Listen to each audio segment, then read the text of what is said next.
That whole summer, I remember crying in the pool with my wife and kids. I had to wear sunglasses everywhere I went because I'm like, we're about to lose it all.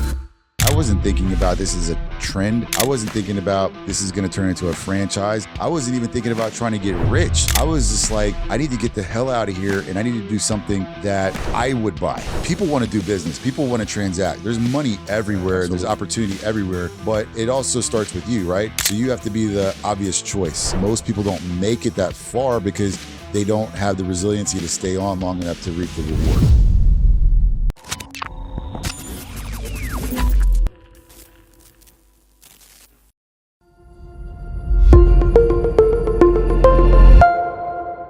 LFG fam, we just shot a fucking banger right now. I can't wait till you hear this shit. It's like next level. No one's talking about this. Shout out to our sponsors, because without them, this shit wouldn't be possible. Shout out to Ringba. Shout out to Adam Young, the paper call revolution. There's big, big money in paper call, whether you're someone who's a novice looking to get into it, whether you're someone who's already doing it, putting up big numbers. Let's fucking do this, guys. Get the fucking book on Amazon. We're going to drop a link here. Take your shit to the next level. Let's fucking go. Welcome to another episode of the LFG Let's Fucking Go show, where we're talking to movers and shakers in all sorts of industries, making big things happen.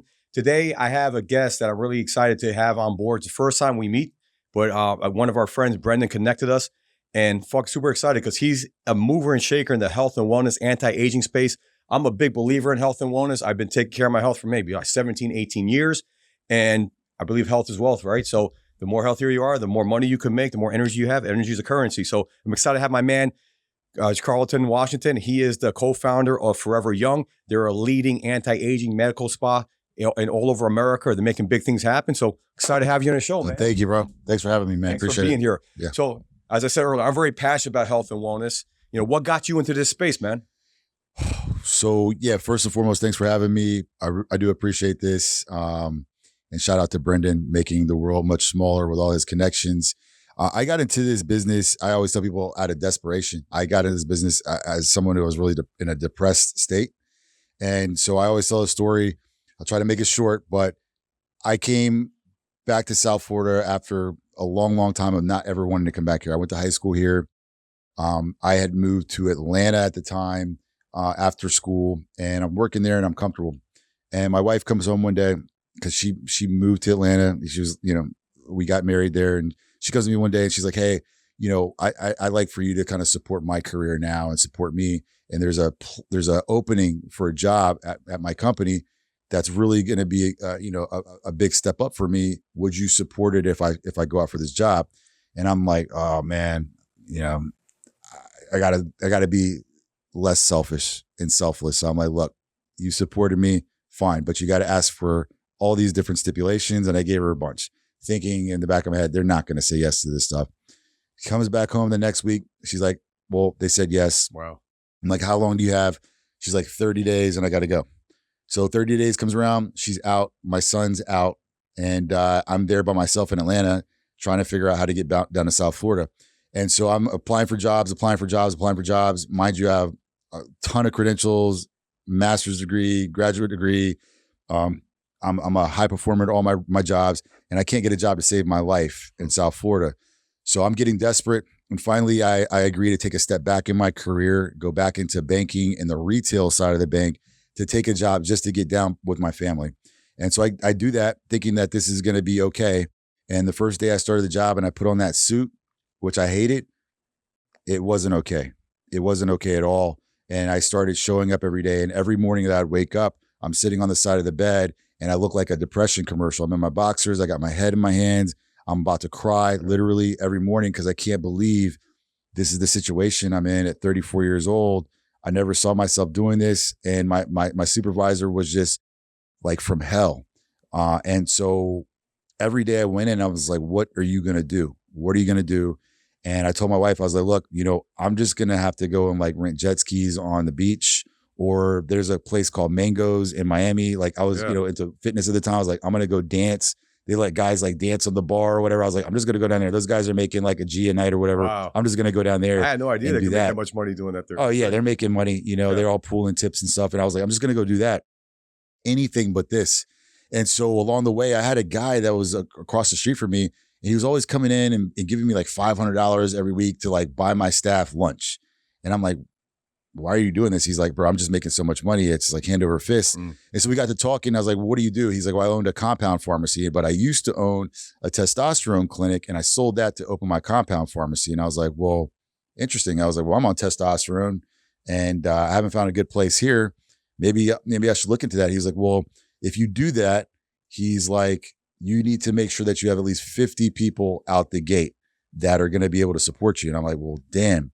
I just moved here. I don't know 50 people. And so I started getting just really into this idea. And so all of my clients, I would sit there and interview them about their businesses, doctors, people in our industry. I'd be taking notes, putting it into a business plan. And I couldn't get out of my head. I was like, I don't know 50 people. And so I happened to be training for a bodybuilding competition. And I happened to have found a coach who was very popular. He was a bodybuilding pro.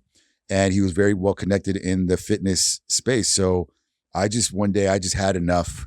And I was like, hey man, can you meet me at Starbucks? And he was like, for what? Like, we're not friends or anything. I met this guy like a month and a half ago. And I was just like, I need to talk to you, man. I got an idea about something I want to run by you. He's like, well, I got my son with me. I was like, just bring your son, meet me at Starbucks. And so I ran down to the Starbucks. He's there. And I'm like, hey dude, we take a look at this. I got an idea and I think this is going to work, but I need somebody like you. I see that you have these connections. You know these people. Would you want to do this? He's like, okay. He's just like, okay. Wow. That's crazy. We didn't know each other or anything like that. And so the next week we hit the ground, started looking for real estate. And 4 or 5 months later, we were open by August 4th of 2014. And we just hit the ground running. So is this your business partner now? Yes, it is. I was going to ask you about that too, because I have a business partner and I was asking, what the pros and cons, like how does that benefit you with that? But that's just amazing what do you think sold him on the idea? Because it's pretty rare that you can get somebody to take a leap of faith like that on you. I mean, what do you think it was? I mean, was it a great presentation? Was it the emotion? Like what caused that to happen so fast? I think it's all those things. I will let him tell it, but I think it's all those things. I mean, here's the thing I've learned right now. People want to do business. People want to transact. There's money everywhere. Yeah, there's opportunity everywhere, but it also starts with you, right? So you have to be the obvious choice. And I had an employee in mind that really kind of taught me this actually. You need to be the obvious choice, meaning that you need to come across as somebody that's credible, that's valid, and that people trust. And so I think the passion of my situation was coming through. Like, bro, I would do anything to get out of that bank. Anything. And so I think you could feel that. I came with a plan. So I didn't have it written on a napkin. I had a plan. And then on top of that, I think there's also what I'm now calling universal law and a spiritual side to it as well, which it's weird. I found out later we also started going to the same church and didn't even know it at the same time. But it's not a religious thing. What I'm saying is that it was the right place, the right time, and there was the right time for both of us. He was in a place in his life where I don't think he had anything to lose. And I was in a place at my life, I didn't have anything to lose. So like if someone comes and presents something like that to you, what's really your downside? And he's very analytical. So at most other times in his life, and he says this, most of the time that answer would have been no. For some reason that day, it was yes. And it just happened. And it was just the perfect timing and opportunity.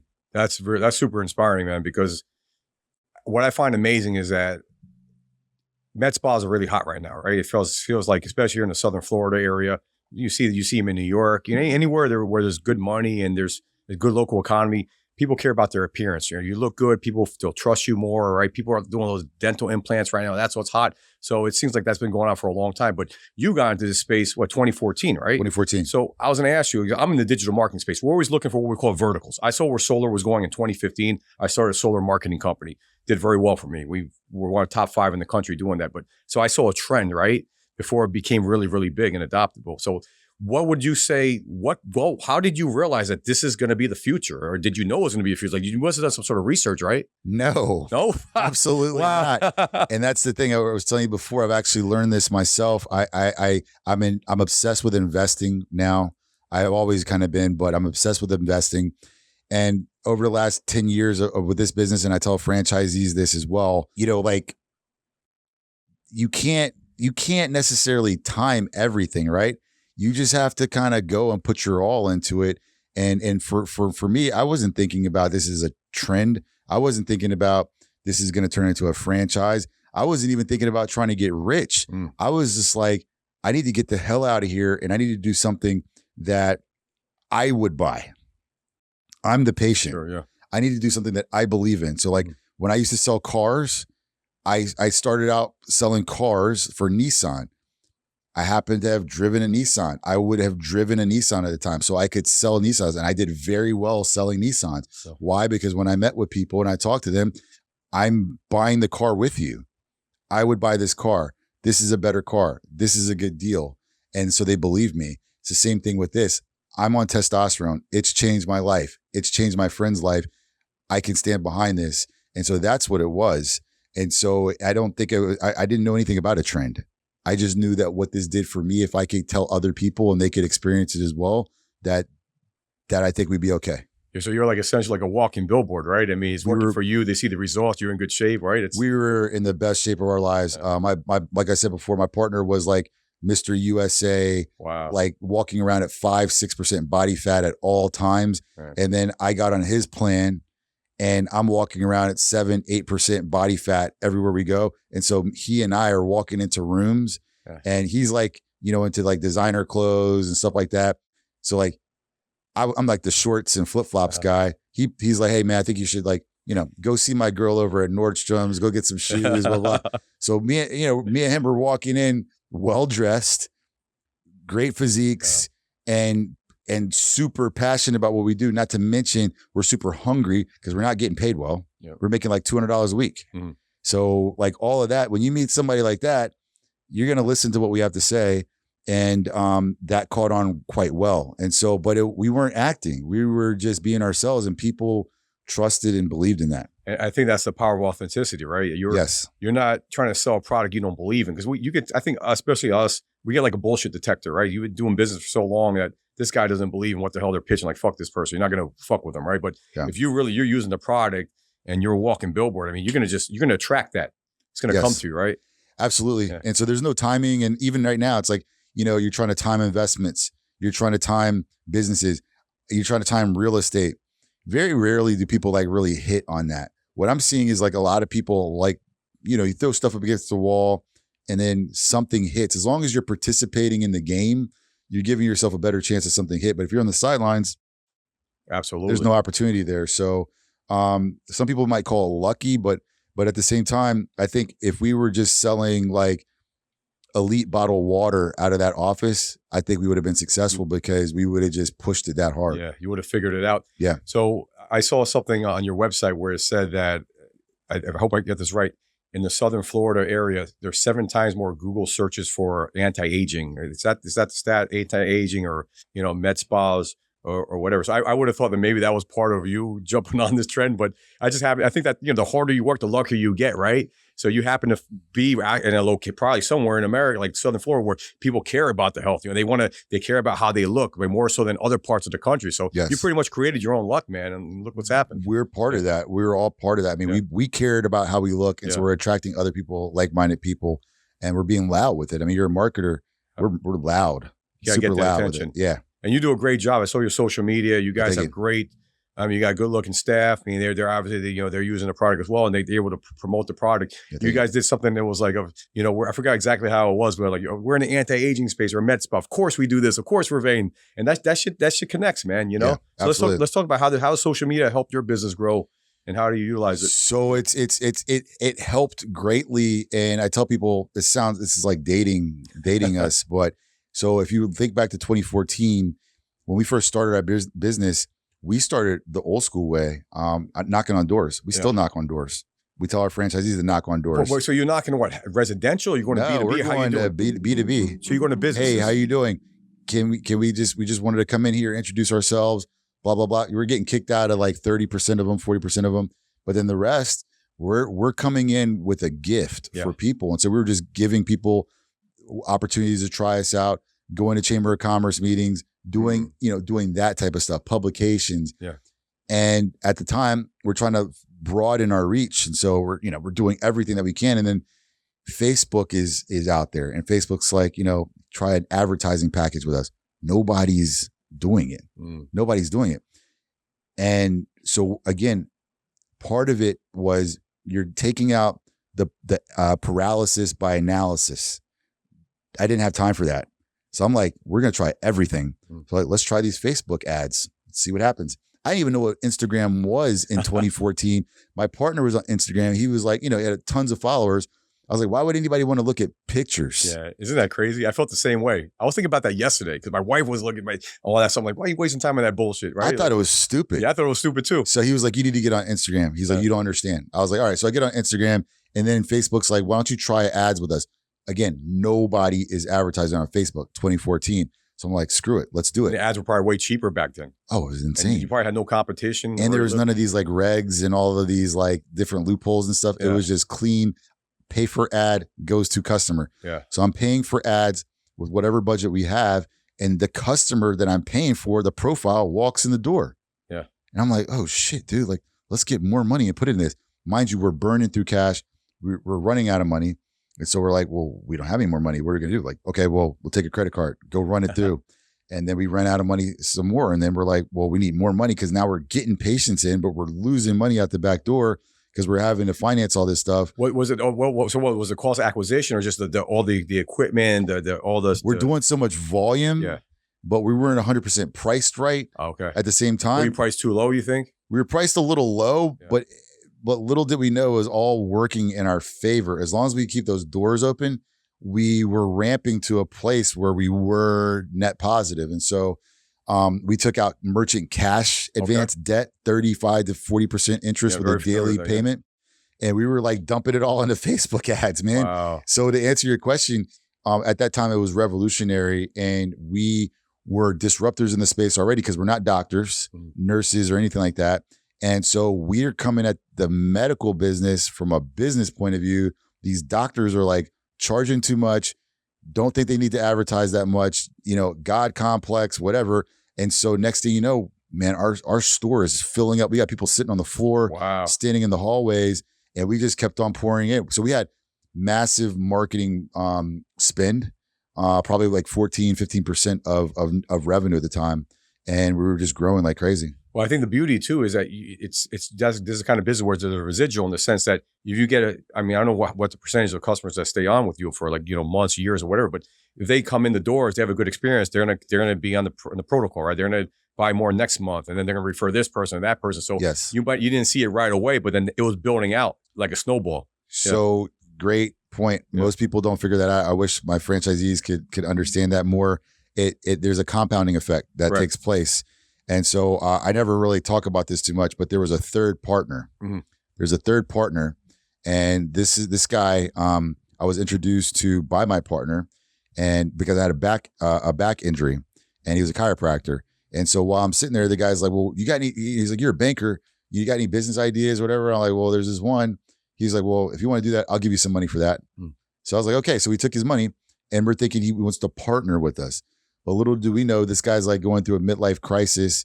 He left his family, got a new girl. He's traveling all the time. So he just starts coming to the office like once a week just to check up on us. Like, hey, how's the business going, guys? And we're like looking at him like defeated, tore up. And we're like, what the hell is wrong with this guy, dude? Like, you're not doing any work. He's going to the Bahamas every weekend.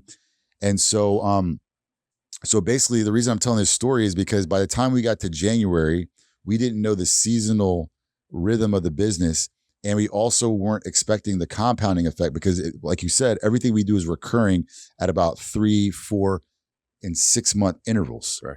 So we're like, shit, man, it's January, bro. Little did we know it's seasonal. So business is like, boom. And we're like, dude, this is a problem. Like, we need more money. And so we go to the guy. We're like, hey, we need to go take out another loan. He's like, nah. He's like, this is getting to be too crazy for me, man. He's like, I don't want to go in debt. This is too much work. I just thought we were just opening a wellness clinic. So me and my partner are like, dude, what are we going to do? I'm like, well, maybe we just give him his money back and see if he'll take it. He's like, all right, let's see. So we call him in the office, and we're like, hey, I know you're really stressed. You don't want to go further in debt and all that. We've been able to get, some money together, and we're willing to give you your money back if you'll take it. He's like, okay, man. He's like, okay. You're like, that's it. He's like, yeah. So we wrote the check. Boom. Nice. Shook hands. Little did we know there's a compounding effect. February, the business takes off. By May, my partner and I are going out and buying new S550 Benzes, matching, you know, Love it. and we're balling out of control. Nice. And so like, we didn't know that. And it just speaks to the patience, and it speaks to your point that in our business, there's a compounding effect. And so most people don't make it that far because they don't have the resiliency to stay on long enough to reap the reward. And I love that. I was going to ask you that because obviously any business, people see the net result, right? They see what happened and you know how you're living and what this and that, but they don't see the very beginning when you're like stressed the fuck out. I saw something in the magazine one time about being an entrepreneur, and they show a guy on top of a lion. He looks kind of stressed out, but on the outside, people are like, wow, that guy's a brave motherfucker. But he's thinking like, how the fuck did I get on this line? And how the hell do I get off without getting torn apart? So that's essentially what owning a business is like. You're like doing all this shit, right? Yeah. All these ups and downs. But like, you know, I was gonna say, was there a point where you ever felt like you were gonna give up? Like, let's talk about that. Like, how'd you get through it? I think this was the summer of 2017.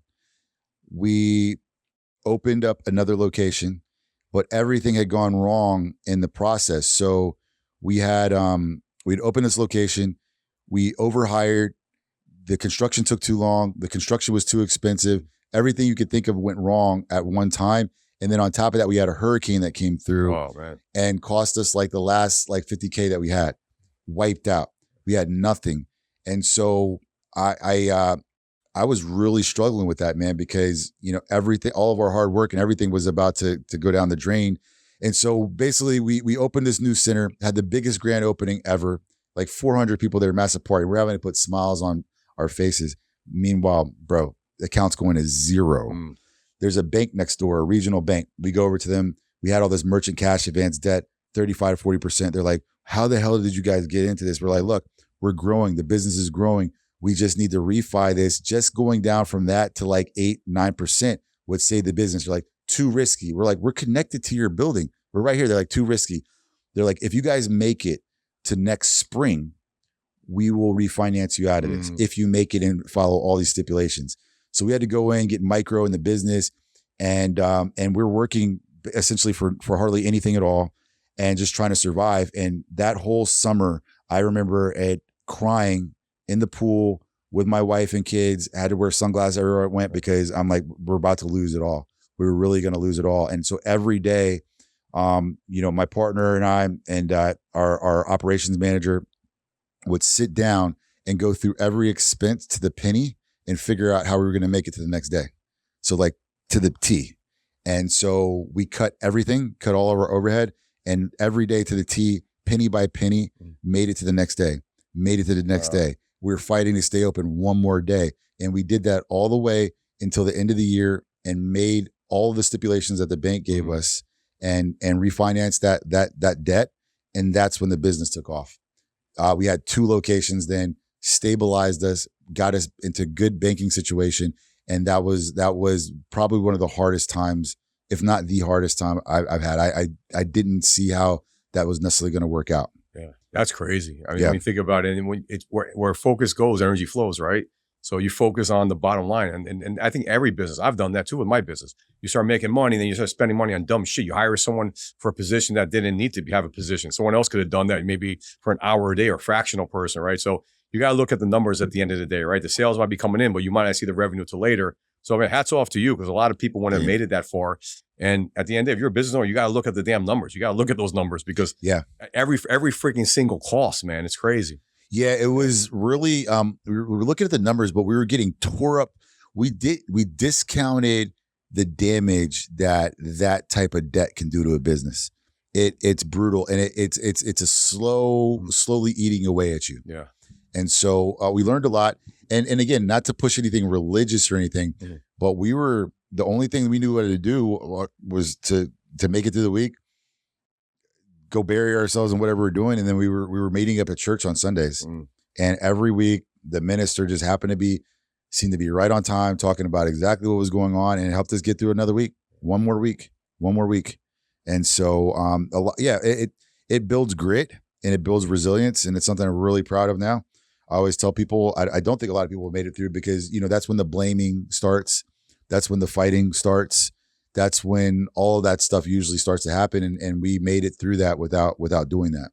Congratulations. It sounds like you have a good support system. Your wife, helped you get through this. It sounds like through the whole situation, man. So Yeah. good stuff. My wife, God, the church, my parents, you know what I'm saying? The kids. I was pulling on everybody. I don't think a lot of people wanted to take my phone calls at that time. I can imagine. It was not it was a very negative time. Wow. Well, congrats on that, man. That's fucking, a lot of people don't make it through that, right? Now that's the other side. You gotta live another day to make it to that other side. And there's always like one moment. I call them like LFG, let's fucking go moments where like, okay, now we're going. Now we got that momentum. We got to ride that momentum. Absolutely. Yeah, cool. Yeah. So when do you think the turning point was for the business? Was it like at 20, after that moment, that was what that line of credit or what you did with the bank that helped kind of push the momentum where you could press the gas a little bit? We always had a ton of momentum. We just needed to figure out what to do with it and how to be strategic with it. And so it's funny, we have short memory. So after we came out of that, we stabilized everything. Both centers are running profitable. We're making more money. And then, we have a short memory and we're like, let's do something else. Let's do more. And then that's when the franchising came along.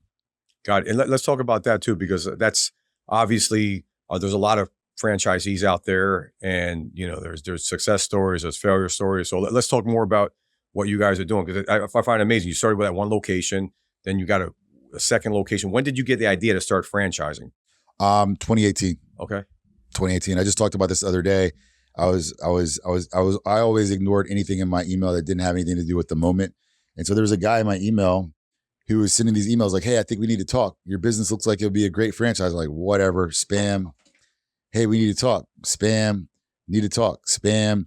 And then one day I think I'm just like, this guy keeps on hitting me up. And he flashed. He's like, well, I'm talking to one of your competitors to see if they want to franchise. And that's what got me. I was like, whoa. So I called the guy. I was like, what do you mean? I don't understand. They're franchising? He was like, well, maybe. He was like, we've talked to them. He's like, but I think you're the better option. I was like, so he got me with that. So we started to talk and I'm like, all right, I'm like, let me tell my partner. So then my partner gets on. He's like, sounds interesting, but I don't know. So I'm like, look, dude, I told the CEO, it's like, look, we need to meet in person. He's like, well, I don't do that. He's like, my process is like, we do the Zoom call and then I pass you on to somebody else. We're like, bro, if we can't meet you and bring our wives and meet you in person, we're not doing it. Especially in South Florida. Everything's super shady, man. I'm not trusting it. Yeah. So we're not about to pay like $150K to somebody we met online through email to franchise our business. We don't know anything about franchising. So we meet this guy. We sit down for about 3 hours at the Hard Rock Hotel here in South Florida. And at the end of the meeting, past the sniff test, we're like, F it, let's try it. Let's see what happens. And so boom, we signed the contract, agreed to do it, did our disclosure, and we got into franchising. This guy found us on the net, got into franchising, and we just went for it. And then that was just like starting the business. We are not franchisors by nature. We were not trained in that. So that was a whole nother issue, that we needed to learn.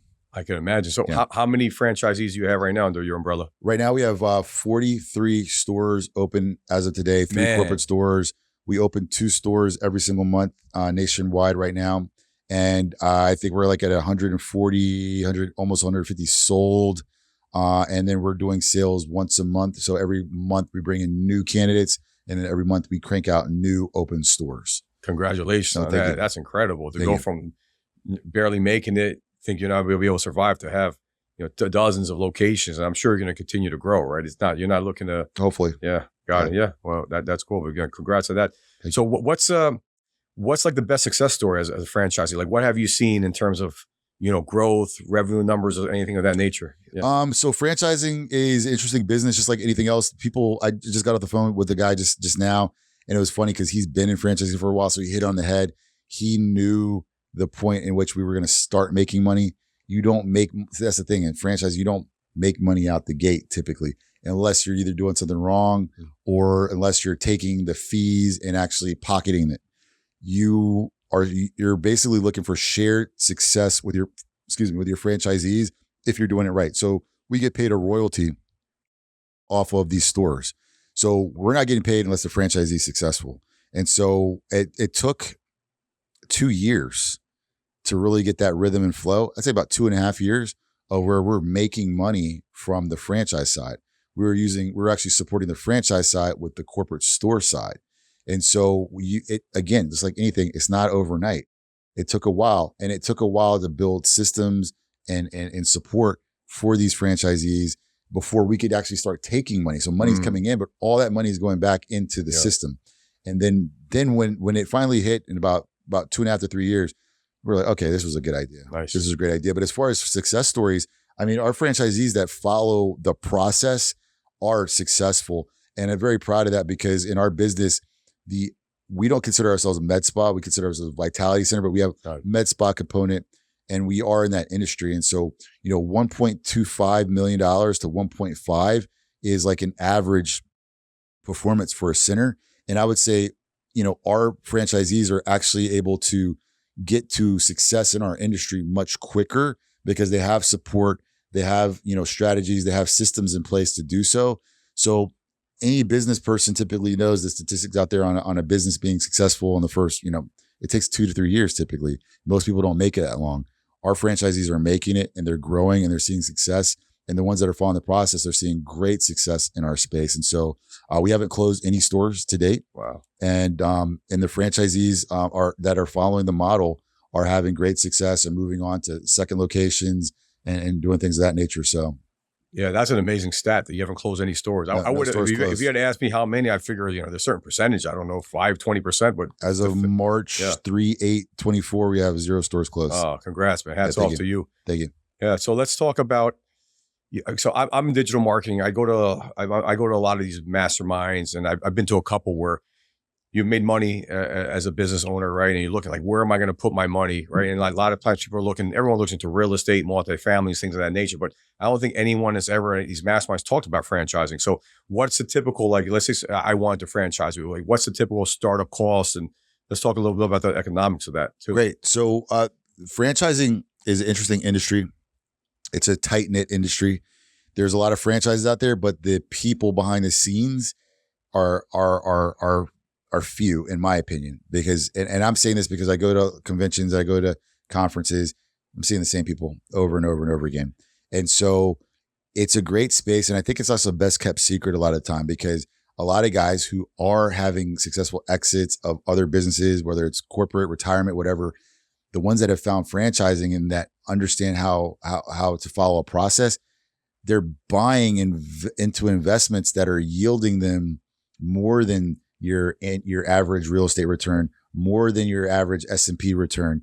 You got franchises kicking off 20-30% returns, maybe some 40% returns. For sure. And so if you're able to buy that, scale it, it's one of the best bang for your bucks out there in terms of an investment. Now, the one thing I tell people though is people try to get intrigued with franchising thinking that this is passive. And you got a lot of guys out there selling these opportunities like passive opportunity. I don't believe in there's any passive opportunity, man.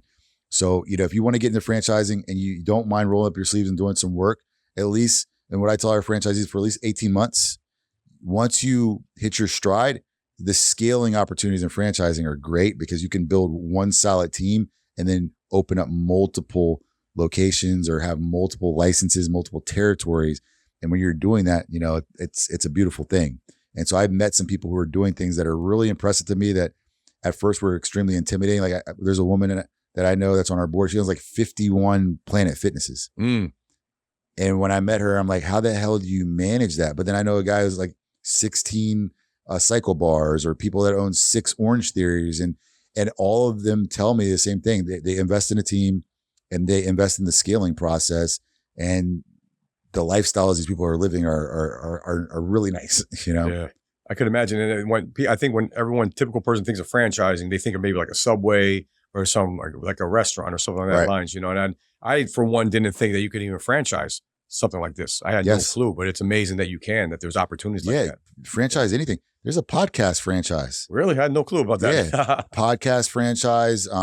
We have in our group, we have painting, plumbing, foam installation, solar. Wow. You name it, it's a franchise. That's crazy. Yeah. Yeah. And that's one thing I'm excited about having you on this show is that I'm talking to a lot of digital marketers and everyone's making money in that lane. But once you make money in one lane, there's other lanes you can pivot into. But I think a lot of times people get into lanes they have no clue about. But if you have the right team around you, right, then you can really get into a lane and have a little bit of a leg up. And I think especially as digital marketers or people that are in sales, that's really what it comes down to. I mean, it sounds like you scaled your business a lot for using your salesmanship that you learned at Nissan, right? And having just faith. Sales was the number one skill, man. Sales. I mean, like, bro, before I worked at Nissan, when I graduated from college, man, I worked at a company called America's Lemonade Stand. We basically we're the guys that come to the kids' school, and I was selling like the fundraiser stuff to the kids, like the trinkets and stuff that the kids go and sell to raise money for like band and all the clubs. So like I'm going into schools, auditoriums, like 400 kids, and I'm like hyping them up to sell and go out into the community and like sell chocolate bars, candy, jewelry, and all this type of stuff. So like that was like the sales training for that was the most brutal. Like they only wanted like people that could go in and just sell in impossible situations. And so I left that, then went to Nissan. That training there was really good though. They take it very seriously. So you're getting top of the line sales training. Then I went into the banking system. Financial industry is giving me the top tier sales training. And then when I went into the financial advising side, that's like the best of the best in terms of they're sending you out and spending thousands of dollars on you with the best sales guys. And they're making you do repetition. So it starts to become a part of you. And so, yeah, sales is everything. People don't understand that. If you can sell, and not in a sleazy way, I'm just saying if you can sell, I mean, that's the essence of everything. Whether you're in politics, anybody that's good at anything can sell. Politics is sales, right? At the end of the day, and I always say this: I believe sales is the great equalizer in society. Doesn't matter what the fuck background you have. You grew up rich, poor, whatever. You're fat, you're skinny, whatever it is. If you got that ability to hustle and grind, you're going to it's going to happen. You're going to make money. And as long as you're selling the right products, not anything illegal or whatever. You sell something illegal, of course you make money, but you're going to go to jail or whatever. But fucking, to me, sales is a great equalizer, man. Right. But what do you think about that? I believe, I'm a sales guy. So of course and sales guys are the easiest guys to sell too, right? You notice that? That's what it comes down to, man. I mean, look, it's been a blessing, man. I at the time I didn't understand what was happening, but the training that we used to get in corporate America for sales was second to none, and it's helped me in all aspects of my life. I started off at selling. I mean, I went to NYU, right? I was learning marketing and all this stuff, and I was trading stocks out of college.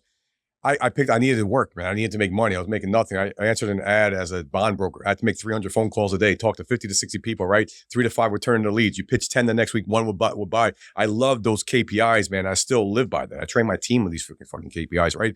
But I hated that job, but man, it fucking taught me how to sell. I would go to another job and like I would crush everyone's faces because you're asking people for money over the phone, right? It's like it sounds like each job you had prepared you. Got your little step up on the run. My job out there, I was working 6 to 7 days a week at the car dealership, and I got a job at Wells Fargo Financial, which was like a step below the bank. And I'm pushing like 12% mortgages on the phone with like 10 points. Yeah.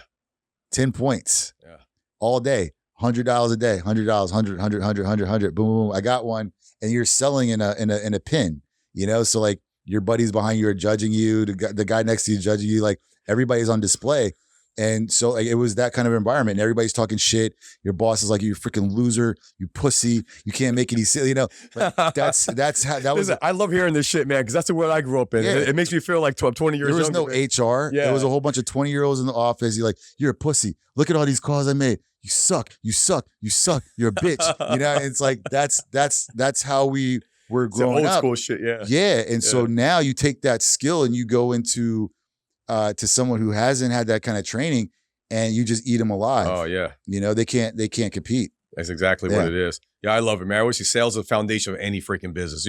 I see, I'm a big believer. I did a lot of Tony Robbins events, and I was at one of them called Business Mastery. And it was like, it's not the company that has the best product.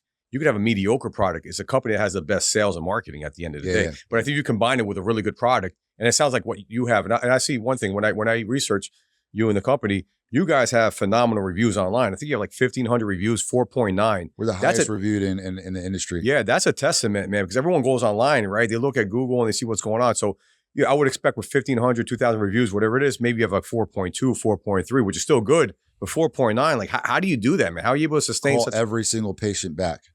Every patient that's ever had an issue gets a call.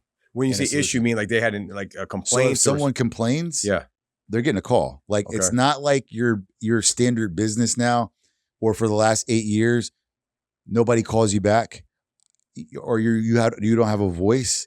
If a patient calls or complains, they're getting a call back, and they're not getting a call back just from someone who doesn't care. Getting a call back from an owner. I'm gonna call that patient and be like, okay, what's going on? And what we found is that we're going to offer the best service that we can every single day. That's ingrained into our business. That's who we are, as long as we're involved in the business. But if something slips through the crack, or even if someone's crazy, because I tell people all the time, we're in the vanity business. Yeah. We got a lot of crazy people, man, but even if they're crazy, what we found is that just by picking up the phone, a lot of these people just want to be heard. Exactly. So I sit on the phone. I don't care how crazy it is. I'll listen to a woman sit there and they're cry. Paying your bills, right? That's what they're supporting our lifestyle. Yeah. That you gotta fucking listen to them. Yeah. And I'll give them a solution, and I'll stand behind that solution. So I'll always call people, tell them, look, if you will give us another chance, I want you to come back. I'll meet you there. I'll sit in the room. As long as you promise me, if you enjoy the experience, that you'll turn your review around for us. Nice. And so do stuff like that. Or look, if you don't want to come back, I'll make it right. I'm going to refund you. It's going to be at a great loss to us, but we're going to do the right thing. Make sure you're happy. If you're happy, we're happy. And that's how we achieve that. And so we're not fighting with the patients. We're not going there. We just want to keep the business going, and we want everybody to be happy. Yeah, and I think that really comes out of word of mouth, right? One negative review will go to like 20, like so many people see that on that. Yeah. Hundreds of people, right? So, and it sucks. A lot of the positive reviews, yeah, it works out. I read somewhere that if someone back in the day, you saw a bad movie, and you saw a good movie, only 5 people find out about it. If someone saw a bad movie, 20 people find out about it. It's that multiplier effect, right? So you want to cut that out as soon as you can. Yeah, absolutely. So I love it. I love that you have that proactiveness, and that's old school at the end of the day, because a lot of people, and especially like the younger generation, I feel like they're afraid to pick up the damn phone. They're so screwed. You see that? They're so screwed. They overthink it. Yeah. Oh, what am I going to say? What am I going to do? What if this happens? It's like, again, like you said, it's old school, but old school is where the money is. I don't care what. Look at all these kids, man. There was a time 2 years ago, I think, during the pandemic, where maybe you might have thought something was wrong with you because you like got a kid selling NFTs. And they're pumping and dumping the stock market and Robinhood and all this dumb stuff. And you look back, none of that stuff worked. None of that stuff's worth anything. All of them lost their money, and now they're lost. They don't have skills. They don't have training. They don't have confidence. And they're not able to function in this way. So old school will kill them all the time. I don't care what tools they think they have. Old school people were doing business in the biblical times, in Egyptian times, medieval times. And all the same business principles still apply today. The marketing principles they used in medieval times still work today. You still had somebody back then that had a blacksmith shop, and he sent his son around to tell everybody that he had the best swords in the town and come here. And that guy probably did way better than the guy that thought, oh, my swords are the best. They'll come to me. No. So it's always the same. It's never changed. And don't let anybody convince you otherwise. And so, yeah, I'm super down on these kids, not because I'm like older and I'm a grumpy old man. It's because they're just not even built the same. They can't hang, you know, in almost any capacity most of the time. There's very few of them that can actually come into a workplace, add value, have grit, have discipline, confidence, and all these things that it takes to be a successful salesperson or anything. I fucking love what you just said. I hope everyone listen to that again, because it's so true. I'm 44, right? I've been in the business world for we're the same age. Yeah. So we come from that same era, right? But man, I had to make 300 fucking phone calls, but there was a math to it. It worked. 300 calls, 50 to 60 people you talk to, 3 to 5 leads, 1 out of 10. It was amazing. And you call those 1 out of 10 back, one closes, half of them will buy again, rinse and repeat. Right. And right now, I agree. A lot of younger generation gets all stuck in analysis by paralysis. You just got to fucking make a decision. We got to fucking go. They don't even understand the law of numbers. Yeah. It's a real law. Yeah. It's just volume, guys. It's volume. If you have high activity level, the percentage of chance of success it's always going to be there. It doesn't matter how skilled you are. It's just at bats. I tell people this all the time, even with like girls, like back in the day, like my friends will always be like, well, how do you meet all these girls? Bro, this is a numbers game. You know, I'm just going to keep asking. I would say the same shit. Yeah. Just keep asking. You know, you don't want, okay. Hey, what's up? My name is Carlton. Can I get your number? No. Hey, what's up? My name is Carlton. Can I get your number? No. The 5th time, I'm going to get a yes. 10th time, yes. Yeah. And then boom. You know what I mean? You guys are like trying to figure out that one perfect moment to talk to this girl, whatever. And then it's like, it's not happening. Dude. Yeah. You know, so people just get so caught up and they don't understand that high activity levels kick off a percentage of success all the time. Or you could also be successfully in a bad situation if you're doing bad activity, but whatever, you know, you apply the same math. I love to say, even a blind squirrel finds a nut eventually, right? Just keep fucking be looking and you'll find some shit happen. It'll come to you. Absolutely. I love it. This shit gets me excited. So let's talk about something else related to sales. We talked about sales, right? You have a higher, I think higher than usual or higher than normal workforce, higher female to male ratio in your workforce, right? Yes, so is absolutely. it 60 to 40%, you said? Well, the workforce And your employees, like in your employees, no, it's like, I'd say like 15%, man. it's 15% female? We're heavy workforce wise, like employees. No, I mean you and your company forever. Yeah. I mean, in terms of our staff, and people who staff our franchises is female dominant, man. So it's 85% then you're saying? I would say at least 85 to 90%. Okay, wow, man. okay. It's female dominant. Now our patient base is more like 60% female, 40% male. Got it. But our staff and franchise staff, it's the female dominant. It makes sense. And if the bulk of your patients are female, right? They could speak to them. And truthfully, if 40% are men, I mean, the question I was going to ask you is about the difference between a female salesperson or a male salesperson, like, or how is it managing so many females? So like, what's been your experience? Any crazy stories? Interesting. Yeah. It's a lot of learning, a big learning curve. I think that could be a trap in our business. Our business is very sexy. It's very glamorous. It's something, it can get you in trouble if you're not careful. And so you got to get used to it. I think it's another thing to learn in our industry. You're going to be, if you're a heterosexual man, you're going to be working around a lot of women. You need to get over that. You need to get some blinders on, because it can mess you up in the business. And it's something that it just, it takes some adjusting. Females work well in our business. I have nothing negative to say. There are some female characteristics I think that are interesting in the workforce that I think many women would agree with, in terms of camaraderie, in terms of maybe getting along at periods of time, stuff like that. Those are things you need to navigate. I think working in probably like sales background with guys, it's been a little different. People aren't as sensitive. You can mess around a little bit more. There's a little bit more camaraderie there, I believe. That's just been my perspective, but it hasn't been a bad thing. I just want to work with competent people. And so that's all I care about. Our patients will accept female or male assistants, whether it's in aesthetics, whether it's in their wellness. They want to deal with competency, meaning that they want people that are going to be empathetic, compassionate about why they've come into us, and people that actually are going to speak not just from theory, but experience. And that's what we offer. Instead of going the traditional medical route, we can tell you how it affects our mom, our dad, our husband, our wife, and our sister, and us. And then you can go talk to the doctor, and he or she can give you that medical part. But we're just going to tell you straight up, like, this is what it's going to do. This is how you're going to feel. How do I know? Because this is how I feel, and this is how my friends feel. And that's something that people appreciate. So it hasn't been complicated to a point of it being a turnoff, but we are heavily dominant with females in our industry. Yeah, it makes sense. Yeah, and they all seem happy. The rates what I saw on social media, they seem happy. So that's cool. Knock on wood. Yeah. We that's been an emphasis though. Yeah. Try to keep people happy, man. Who wants to show up somewhere where you can't be happy, man? Yeah. Well, you have a good product too. At the end of the day, the product promotes health and wellness. It's energy, right? So let's talk about the correlation with health, wellness, being in shape, and business. Like, how does it help you out? How do you think it correlates to everyone else that's out there? I think it is the foundation for everything. That is why personally for me, I know my partner and several people I know, it is a non-negotiable for us. So like, for instance, you're not going to think I'm crazy. A lot of people think I'm crazy. They're like, hey, can you do an 8:30 meeting? Or can you meet me at 10 o'clock? Or we're going to start the meeting at 9:30, 10:30.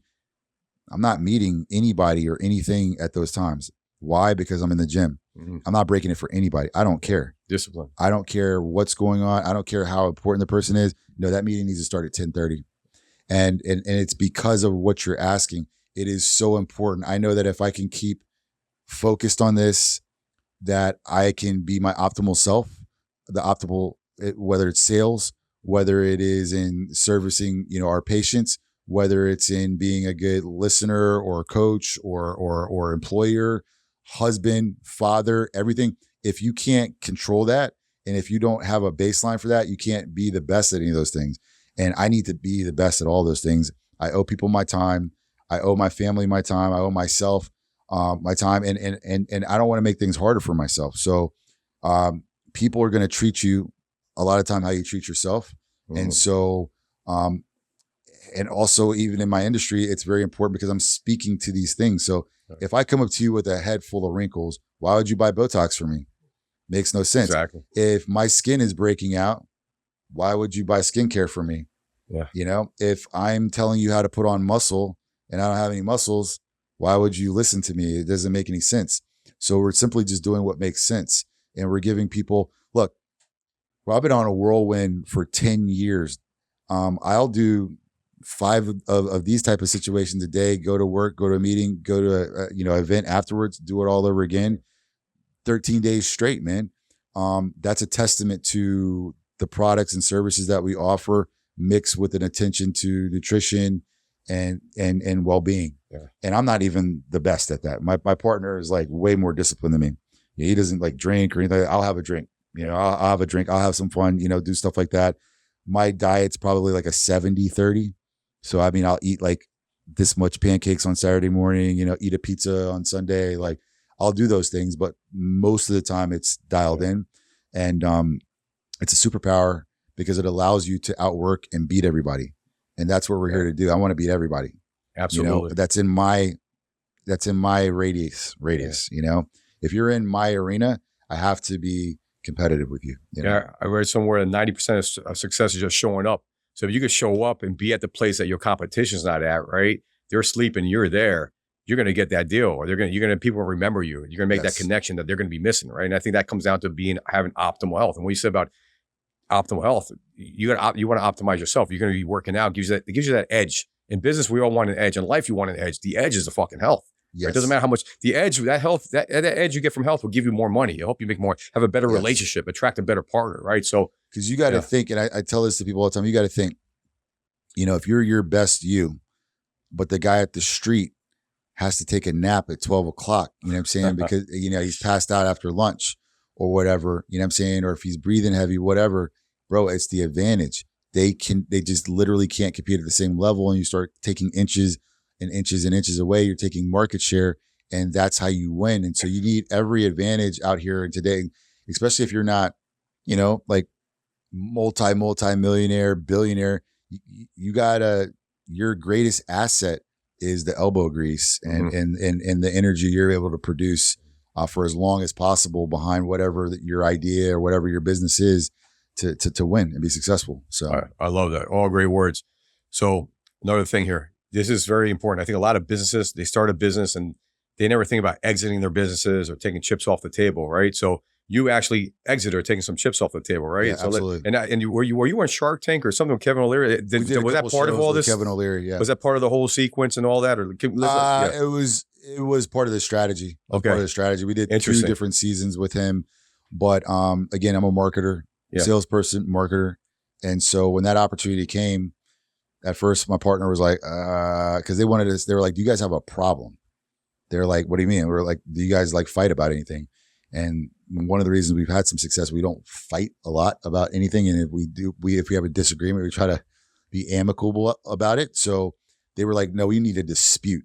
And we're like, "Well, what are we disputing right now?" So we brought them a dispute. Like, I liked growing our stores through corporate, and Dennis kind of like more doing the franchise thing. So I was like, "Well, that's a dispute because these franchisees are getting on my nerves, and I want to do more corporate stores because I can control that. We could control our growth." So we went on and kind of battled about that at first.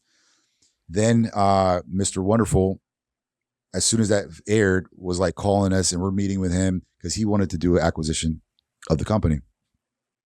Didn't work out, but he called us back for another season. And at that point, I was up to here in terms of frustration with all the work that we had on our plate. But that work wasn't what was bothering me. It was that we had licensed our baby to some people who were not taking it as seriously as we did.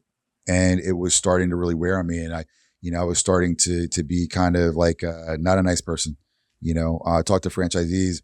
Some of them, I couldn't hold back my frustration. And so I was like, look, this is not healthy. And I'd like to be around for a while.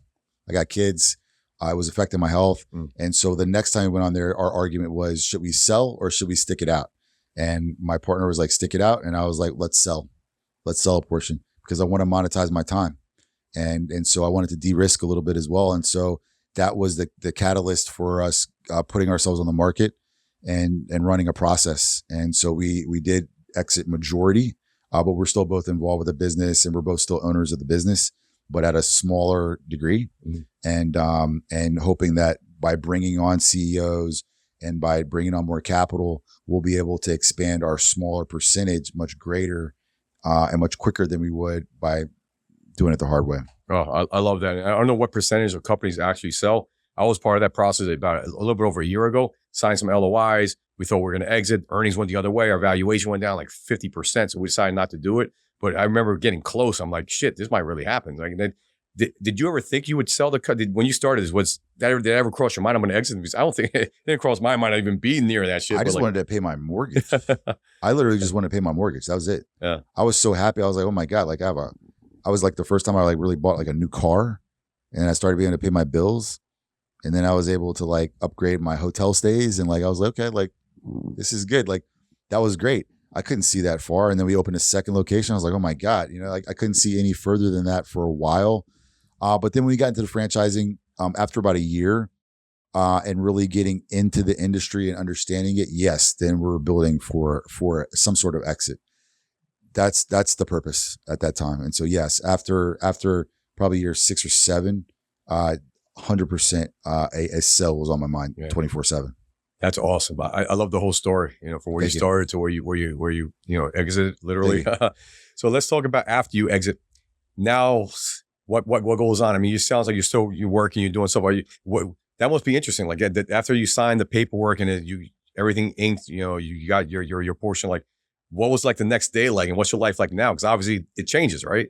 I thought that I was going to be able to take a vacation. And my thought process was that I was going to be able to take some time by myself, literally go travel by myself, backpack somewhere, like Batman, like when like Christian Bale went out and like, met the ninjas. Like I thought I was going to go do that. Next day I'm at work, dude. Wow. I went home. My wife, I got the Wire, looking at the Wire. My wife went out and bought like some crazy expensive bottle of rum. She made me a rum and Coke. I drank it with her, and I went to bed and went back to work the next day. Oh, that was it. That's amazing. That's a testament to who you are. I mean, it's in your DNA, right? You want to. I wanted it to. That's not what I wanted to do, but yeah. But just And I still haven't taken a real break yet. Wow. And but it was a weird feeling. It's still a weird feeling. It's very weird. And I giving up control, very difficult. I was sober minded when I did it. I knew it was going to be an issue for me after doing it, but it's still not the most comfortable feeling. And I'm still learning how to work through that. And I'm still trying to figure out what I want to do next. So I'm really trying to spend a lot of time organically figuring that out, which is part of the reason I'm here right now. I get to meet people like yourself, learn about what's happening in the world. Cause I don't know last 10 years, I don't know what the hell is going on other than Forever Young. My head's down. I don't know about anything but Forever Young. Like everything in my world is like Botox, testosterone, and franchising. And so now I'm learning, and I think I have the energy to do something again, and I'm trying to figure out what that is. And I'm looking hopefully to do another exit, hopefully sooner than later, cause again, like I told you, I'm still owner in Forever Young. And really nothing else has changed. I bought a dumb car that I'll probably sell. And what did you get? I bought a Ghost. Okay. Yeah, oh, they're beautiful. And I think I saw online. You had the Instagram on that with was it 50 Cent? Or was it 50 Cent? Window Shopper? There's a song you put on. That's it. There's a white one? No. I got a black one. Oh, black one. Okay. Yeah. But that was a fire post, by the way. I love 50 Cent. So I was like, I need to do that shit. It's like you think you want these things and then you get them and it's like, it's more annoying. It just sits in my garage. You know what I'm saying? I don't want to get it dirty. So other than that, nothing's changed. Haven't done anything extravagant. Only thing extravagant I've done is my wife. We haven't had people over the house in 10 years because it's only been a place to sleep. So you saw my house, you'd be like, this is the guy from Forever Young. Like we only sleep there. All we do is sleep there. So she's like, can we actually like fix up the house? So we're like fixing up our courtyard. Nice. That's it. That's awesome. That's a good present, right? All that hard work. You're hustling, man. Hustling for all these years. And now you get to reap some of those rewards until you find out the next thing you want to do. Still hustling, man. I love it. Yeah. Well, listen, it's been a pleasure having you on the show. This is very eye-opening, and I love the story. I'm sure it's going to resonate with the audience. How can people find out more about you? Yeah. So right now I don't have a website, working on a website, but it's Carlton Washington on Instagram. I use it as my business card. So it's Carlton, _ Carlton, CARLTON Washington at Instagram. And I use my LinkedIn as well. If you want to find me right now, I'm kind of in a place where I'm doing a little bit of consulting, but it's for free. So like Nice. people want help in franchising, small business tips, stuff like that. I do that. I don't have anything for sale. I'm just trying to figure out what my next steps are. And I'm just using podcasting as a way to meet people, like-minded people and figure out what opportunities are out there. So that's where you can find me. I love it. Oh, and, by the way, I guess I got to promote the company too. It's at foreveryoung.com with the number 4, foreveryoung.com. If you guys also want to try a service, something like that, hit me up. Always down to do a comp service. We're in 15 states and love to have you guys visit our store. I love it. It's growing like crazy. That's all I know. To go from one location to 40, 50 locations, I'm sure next time I see you, you probably have 75, 100. We'll see where it goes. Yes, sir. Knock on wood. Well, good shit. Good to have you in the show. Appreciate it, man. Love having you. Yeah. Let's fucking go, baby. Let's go. Dude.